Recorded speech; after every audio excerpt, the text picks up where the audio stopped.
آج کا دور کمپیوٹر کا دور ہے۔ اس دور میں قرآن حکیم کی حقانیت اور زیادہ کھل کر ثابت ہو گئی ہے، اور آج سے پہلے قرآن حکیم کے ان اسرار و رموز سے کوئی واقف نہ تھا جن سے آج ارباب تحقیق واقف ہو گئے ہیں۔ اور دیکھیے سائنس کے ذریعے کیا کیا انکشافات ظہور میں آتے ہیں، اس لیے کہ قرآن کا اعجاز قیامت تک برقرار رہے گا اور قیامت تک نئے نئے رموز لوگوں پر ظاہر ہوتے رہیں گے۔ قرآن حکیم کے کل حروف 3,44,413 ہیں۔ جب ہم عددی اعتبار سے اس کی تخفیف کرتے ہیں تو آخر میں 19 بچتا ہے۔ تخفیف کا طریقہ یہ ہے کہ ان تمام اعداد کو آپس میں جوڑیں، 3 جمع 4 جمع 4 جمع 4 جمع 1 جمع 3، تو یہ 19 بنتا ہے۔ قرآن حکیم کے کل کلمات 86,431 ہیں، جو 19 کی تقسیم پر پورے اتر جاتے ہیں۔ بسم اللہ الرحمن الرحیم میں اللہ کے 3 نام ہیں، ایک ذاتی، 2 صفاتی۔ پورے قرآن میں لفظ اللہ جو ذاتی نام ہے وہ کل 6,298 مرتبہ استعمال ہوا ہے، اور یہ تعداد بھی 19 کی تقسیم پر پوری اتر جاتی ہے۔ دوسرا نام جو صفاتی نام ہے الرحمن، وہ پورے قرآن میں 57 مرتبہ استعمال ہوا ہے، اور یہ تعداد بھی 19 کی تقسیم پر پوری اتر جاتی ہے۔ تیسرا نام جو صفاتی نام ہے الرحیم، یہ قرآن کریم میں 114 مرتبہ استعمال ہوا ہے، اور یہ تعداد بھی 19 کی تقسیم پر پوری اتر جاتی ہے۔ ان تفاصیل سے یہ اندازہ ہو جاتا ہے کہ بسم اللہ الرحمن الرحیم کے 19 حروف پورے قرآن کی حقانیت کو پرکھنے کے لیے ایک پیمانہ کی حیثیت رکھتے ہیں، اور بسم اللہ الرحمن الرحیم دراصل ان تمام خزانوں کی کنجی ہے جو پروردگار نے اپنی مخلوق کو بطور خاص عطا کیے ہیں، اور یہ خزانے مادی بھی ہیں اور روحانی بھی۔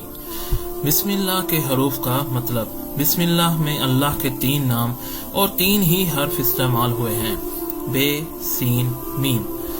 ان تینوں حروف کے بے شمار مطالب اکابرین نے مراد لیے ہیں۔ اختصار کے پیش نظر ان کا حاصل قارئین کے سامنے پیش کیا جاتا ہے۔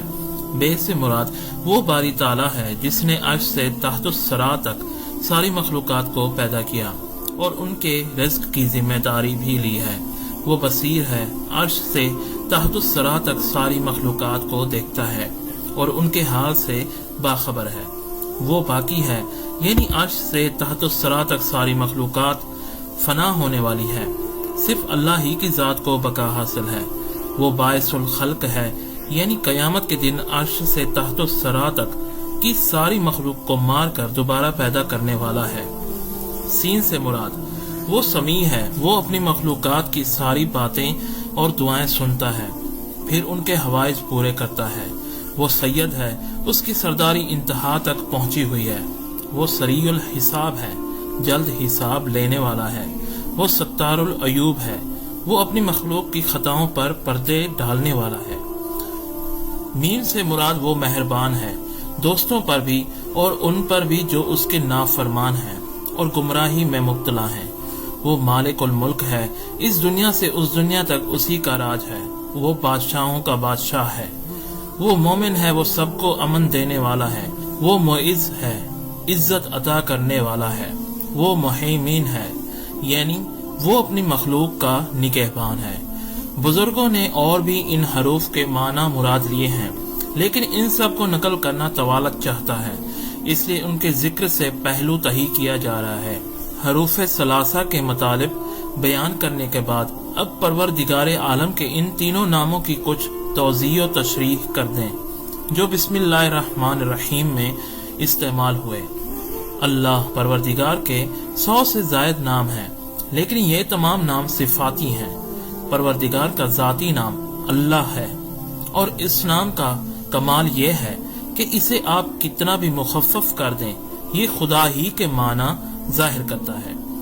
تخفیف در تخفیف کے بعد بھی یہ محمل نہیں ہو جاتا۔ مثلا الف کو حذف کر دیں تو للہ ہو جاتا ہے، اس کے معنی ہے اللہ کے لیے۔ اگر ایک لام کو حذف کر دیں تو لہو ہو جاتا ہے، اور اس کے معنی ہے اس کے لیے۔ اگر دوسرا لام بھی حذف کر دیں تو ہو بمعنی ہو رہ جاتا ہے۔ اس سے مراد بھی خدا ہی کی ذات گرامی ہے۔ لفظ اللہ کے بارے میں بہت اختلاف ہے، یہ کس لفظ سے مشتق ہے یا یہ اس میں جامد ہے۔ کوئی کہتا ہے کہ الہ سے مشتق ہے، کوئی کہتا ہے قالہ سے مشتق ہے، کوئی کہتا ہے کہ الہت فی الشیء سے مشتق ہے، لیکن صحیح بات یہ ہے کہ لفظ اللہ کا کوئی مادہ نہیں، یہ نام ازل ہی سے اپنے معنی ظاہر کرنے میں بالکل منفرد ہے اور یہ ازل سے خالق کائنات کے لیے استعمال ہوتا ہے۔ اس نام کی جمع نہیں بن سکتی، اس لیے کہ اللہ دو نہیں ہو سکتے، اس لیے اس نام کی ایک خوبی یہ بھی ہے کہ یہ واحد ہے اور ہر حال میں واحد ہی رہتا ہے اور ہر حال میں ایک ہی معنی دیتا ہے۔ روایات سے حق تعالیٰ کے 100 نام ثابت ہیں، لیکن صحیح بات یہ ہے کہ حق تعالیٰ ہزاروں ناموں سے پہچانے جاتے ہیں۔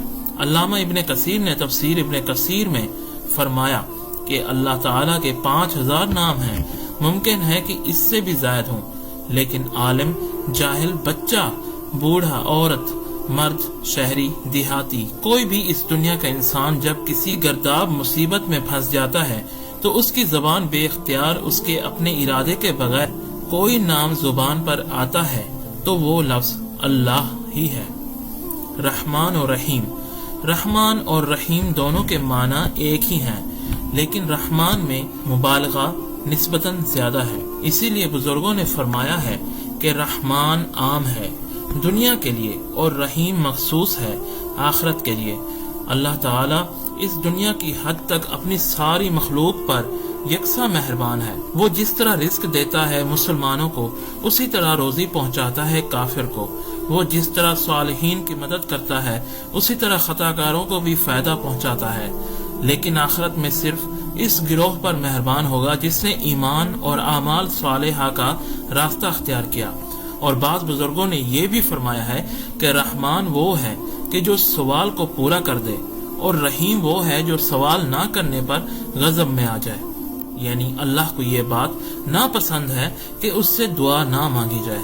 بعض بزرگوں نے فرمایا ہے کہ اللہ تعالیٰ گناہوں کو بخشنے میں رحمان ہے اور عبادات کو قبول کرنے میں رحیم ہے۔ بعض بزرگوں نے فرمایا کہ رحمان اس کو کہتے ہیں جو نقصان اور برائی کو دور کرنے پر قادر ہو، اور رحیم اس کو کہتے ہیں جو سب کو روزی دیتا ہے اور خود کسی سے روزی کا طلبگار نہیں ہوتا۔ عبداللہ ابن عباس رضی اللہ عنہ فرماتے ہیں کہ یہ دونوں الفاظ معنی کے لحاظ سے ایک دوسرے سے زیادہ باریک ہیں۔ حاصل یہ ہے کہ رحمان اور رحیم اس ذاتی گرامی کا صفاتی نام ہے جو اپنے بندوں پر ماں باپ سے 1000 گنا زیادہ شفیق ہے۔